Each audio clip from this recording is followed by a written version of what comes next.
Shalom saudara-saudaraku, selamat memasuki Minggu Jubilate. Bersorak-sorailah bagi Allah, hai seluruh bumi. Mazmur 66 ayat 1. Mengapa kita harus bersorak-sorai saudara? Ayat mingguan kita dari 2 Korintus 5 ayat 1 menjawab, siapa yang ada di dalam Kristus, ia adalah ciptaan baru, yang lama sudah berlalu, sesungguhnya yang baru sudah datang. Setiap orang yang berada dalam Kristus adalah manusia ciptaan baru, karena yang pertama, pindah dari gelap masuk ke dalam terang. Yang kedua, hidupnya diperintah oleh Roh Kudus. Yang ketiga, statusnya kini menjadi anak Allah. Yang keempat, semakin dekat dengan citra atau gambar Allah Bapa. Yang kelima, ikut merasakan kemuliaan Tuhan. Yang keenam, hidup dalam kekudusan bagi Tuhan dan pekerjaannya di bumi. Sebagai manusia yang baru atau ciptaan baru dalam Tuhan Yesus Kristus, Tuhan memanggil kita untuk melakukan kehendak-Nya. Apa kehendaknya? Mari kita baca Yohanes 15 ayat 1 sampai 8. Akulah pokok anggur yang benar, dan Bapakulah pengusahanya. Setiap ranting padanya yang tidak berbuah dipotongnya, dan setiap ranting yang berbuah dibersihkannya, supaya ia lebih banyak berbuah. Kami memang sudah bersih karena firman yang telah kukatakan kepadamu. Tinggallah di dalam aku dan aku di dalam kamu. Sama seperti ranting tidak dapat berbuah dari dirinya sendiri kalau ia tidak tinggal pada pokok anggur. Demikian juga kamu tidak berbuah jikalau kamu tidak tinggal di dalam aku. Akulah pokok anggur dan kamulah ranting-rantingnya. Barang siapa tinggal di dalam aku dan aku di dalam dia, ia berbuah banyak. Sebab di luar aku kamu tidak dapat berbuat apa-apa. Barang siapa tidak tinggal di dalam aku, ia dibuang keluar seperti ranting dan menjadi kering, kemudian dikumpulkan orang dan dicampakkan ke dalam api lalu dibakar. Jikalau kamu tinggal di dalam aku dan firmanku tinggal di dalam kamu, mintalah apa saja yang kamu kehendaki dan kamu akan menerimanya. Dalam hal inilah Bapakku dipermuliakan, yaitu jika kamu berbuah banyak, dan dengan demikian kamu adalah murid-muridku. Demikianlah firman Tuhan.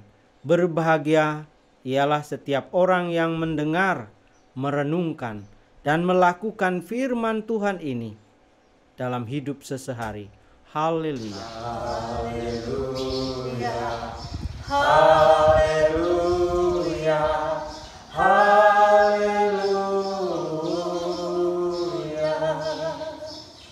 Saudara, berdasarkan nama minggu ini, ayat minggu dan bahan khotbah kita hari ini, saya beri judul Diciptakan untuk Berbuah. Sekitar tahun 80-an, kalau saya tidak salah ingat, waktu itu saya masih SMP. Di pesisir timur Pulau Bali, tepatnya di Desa Bunutan, diperkenalkan tanaman pokok anggur. Tanah-tanah berpasir yang dulunya kering kerontang, dalam beberapa bulan berubah menjadi ladang anggur nan hijau. Kala itu pertama kali saya tahu yang namanya pohon anggur. Pemandangan serupa, bahkan lebih luas, lebih bagus, saya lihat saat-saat pulang dari panti asuhan Blimbing Sari menuju Bunutan ketika melintasi pesisir Buleleng. Di pinggir-pinggir jalan kita bisa menyaksikan pedagang buah anggur yang menjajakan buah anggur langsung kepada setiap pengendara yang lewat. Buah itu begitu istimewa sebab hampir tak ada buah lain yang dijajakan di pinggir jalan seramai dan sebanyak buah anggur pada musimnya. Ternyata di Alkitab kita bertemu dengan satu perumpamaan yang fenomenal, amat sangat terkenal dari Tuhan Yesus Kristus, yaitu pokok anggur yang benar. Dalam bahasa Bali, punyan anggur ane sujati. Ia bersabda hari ini, akulah pokok anggur yang benar dan Bapakulah pengusahanya. Kamu adalah ranting-rantingnya. Saudaraku, perumpamaan ini membuat saya bertanya, mengapa anggur yang Tuhan pakai untuk menggambarkan relasi antara dirinya dengan para murid. Menurut satu artikel yang saya baca saat persiapan, yakni di satuharapan.com, buah yang satu ini sangat enak dan menyegarkan, dimakan sebagai camilan karena ukurannya yang kecil. Tidak perlu mengupasnya juga jika menyantapnya. Selain manis rasanya, juga memiliki banyak khasiat yang menyehatkan tubuh. Bangsa Mesir mengkonsumsi buah anggur setidaknya 6.000 tahun lalu. Dan beberapa filsuf Yunani kuno memuji kekuatan penyembuhan dari buah anggur.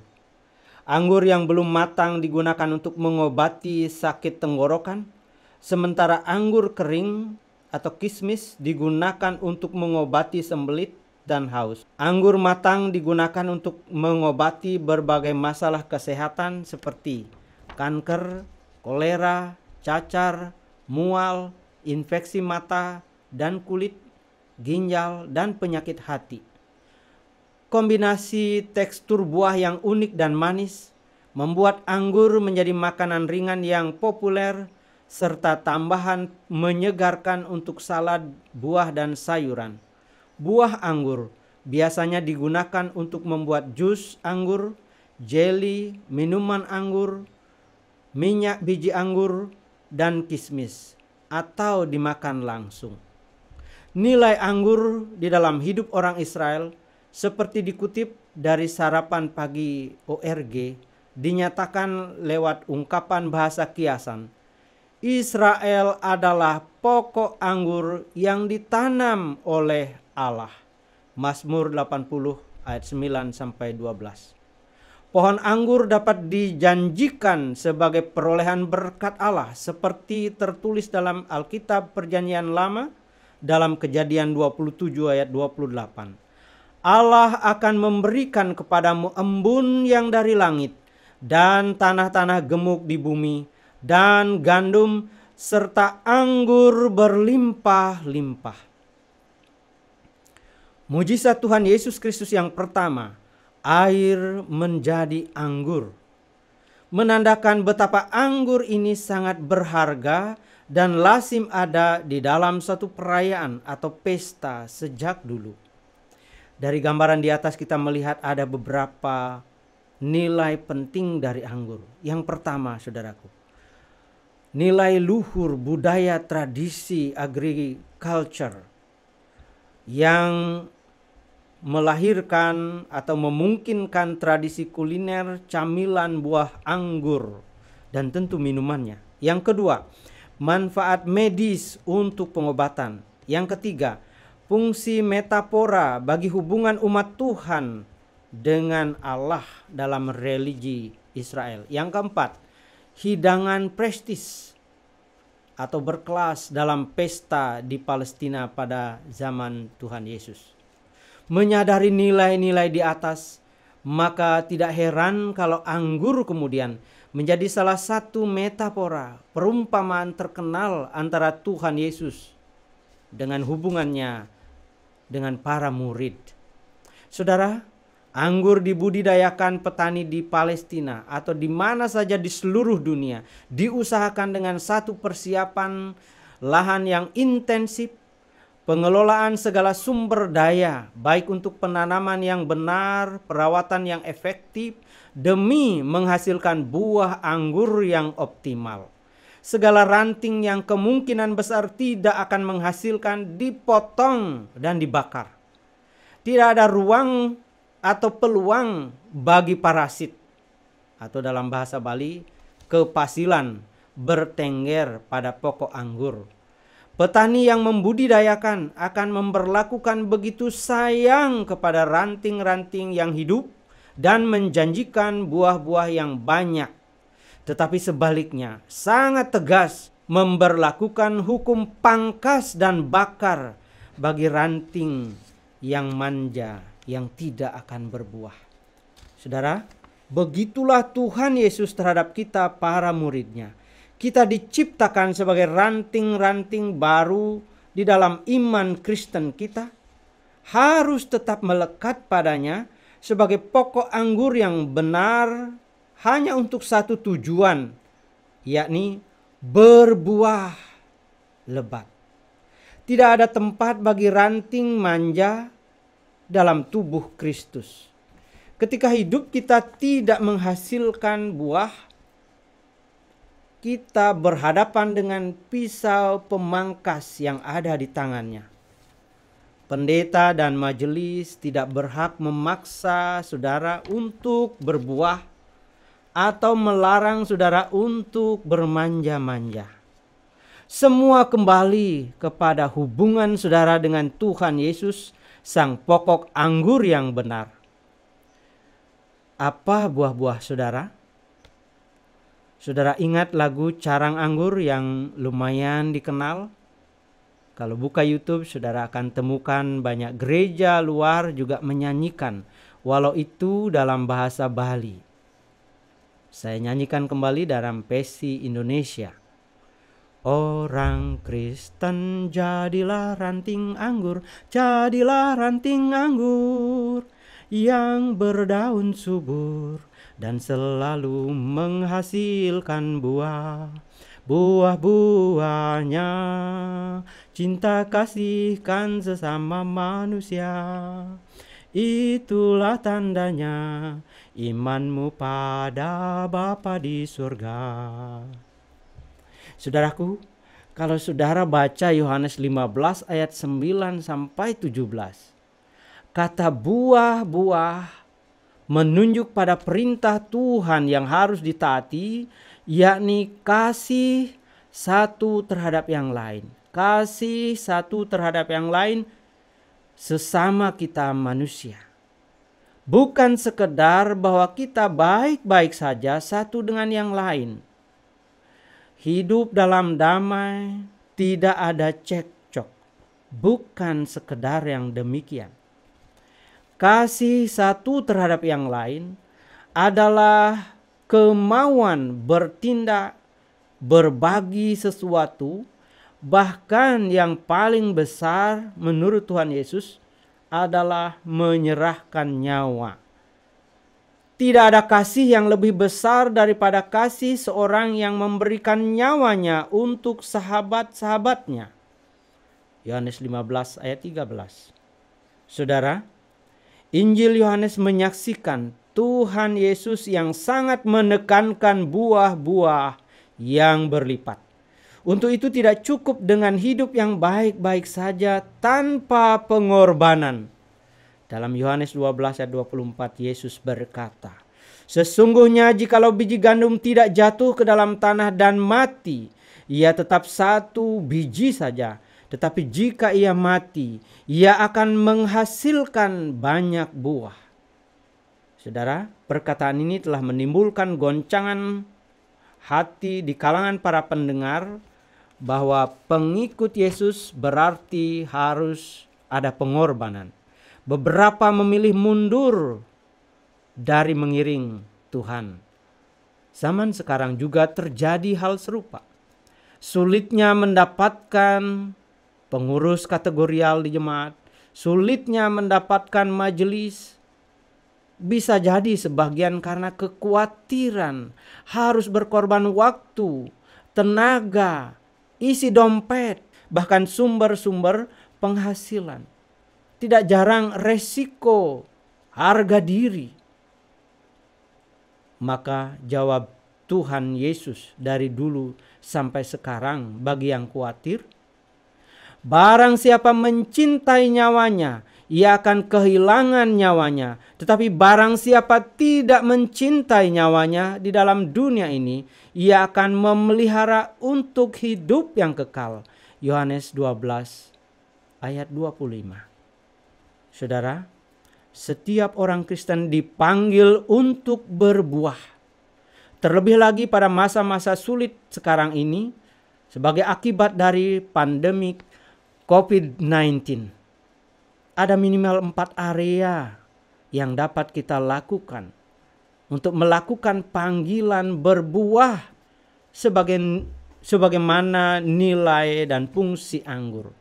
Yang pertama, terkait dengan nilai luhur buah anggur sebagai tradisi kuliner, camilan, dan tentu minumannya, maka kita bisa berbuah berupa perbuatan memberi, membagikan makanan, sembako kepada mereka yang mengalami masalah ekonomi. Yang kedua, terkait dengan manfaat medis anggur untuk pengobatan, maka kita bisa menjadi pendoa-pendoa bagi yang sakit, bagi yang menderita, dan berkarya sebagai agen-agen perawat kesehatan secara preventif. Sebab yang kuratif sudah dikerjakan oleh para perawat dan dokter. Jadi kita mencegah bagaimana sesama kita jangan jatuh sakit. Yang ketiga, terkait fungsi metafora bagi hubungan umat Tuhan dengan Tuhan Allah dalam religi Israel. Kita bisa menjadi bagian dari bidang-bidang yang menopang peribadahan minggu gereja kita, supaya menjadi peribadahan yang sungguh memuliakan Tuhan dan menyatukan umat dengan Tuhan. Yang keempat, terkait dengan fungsi anggur sebagai hidangan prestis di kala pesta di Palestina pada zaman itu, maka kita bisa ambil bagian dalam membangun dan mengembangkan lembaga-lembaga pelayanan gereja kita, supaya betul-betul menjadi berkat, menjadi terang di masyarakat, supaya lebih maju lagi, supaya lebih relevan lagi, supaya lebih sesuai dengan tuntutan zaman atau kebutuhan zaman pada masa kini. Saudaraku, muara dari semua ini adalah agar Bapa di sorga dimuliakan. Saudara, kita adalah ciptaan baru dalam Kristus. Artinya bahwa kita telah pindah dari gelap masuk ke dalam terang. Hiduplah karena diperintah oleh Roh Kudus, bukan semata mau kita yang dituruti. Sebab status kita kini menjadi anak Allah yang harus semakin dekat dengan citra atau gambaran Allah Bapa. Dengan demikian kita akan ikut merasakan kemuliaan Tuhan. Dan permohonan saudara kepadanya dijamin akan dijawabnya. Untuk mengingat tema renungan hari ini, kami persembahkan satu lagu baru kami berdasarkan Yohanes 15 ayat 5 dan 7, Punyan Anggur Sujati.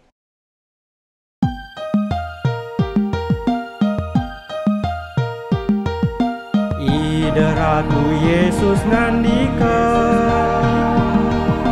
guru ane punyan anggur ane sujati, ajeng guru ne pamiara, cening pinaga carang-carang ne. Ida Ratu Yesus ngandika, guru ane punyan anggur ane sujati, ajeng guru ne pamiara, cening pinaga jarang-jarang ne.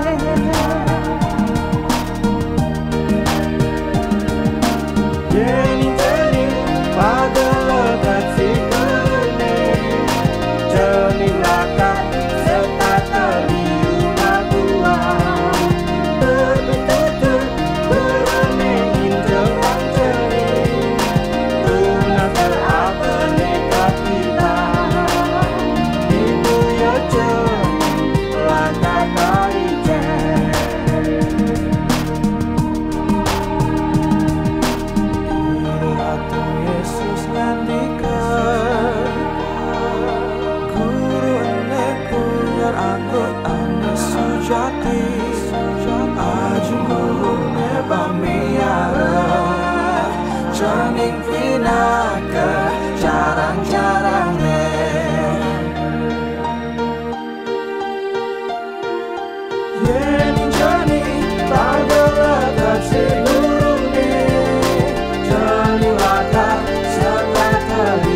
Saudaraku, demikian firman Tuhan.